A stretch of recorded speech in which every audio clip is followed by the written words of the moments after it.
Phone ছাড়া বন্ধুরা একটা মুহূর্ত থাকা যায় না।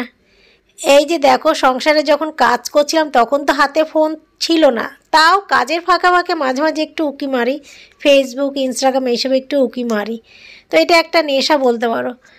তো এখন দুপুরবেলা, আর আজকে আমি পার্লারে যাইনি, শরীর ভালো না, 101-এর মতন জ্বর নিয়ে শুয়ে রয়েছি। তো ফোনটা অফ করে রেখে শুলে হয়তো শরীরটা ভালোই হতো। যতক্ষণ চার্জ আছে ততক্ষণ মনে হচ্ছে একটু ফোনটা ঘেঁটে নিই। তো ফোনটা না অনেক কাছের, মানে যন্ত্রও বলতে পারো, বন্ধুও বলতে পারো। বন্ধুই বলবো, যন্ত্র তো যন্ত্র, তার থেকে বড় কথা বন্ধু।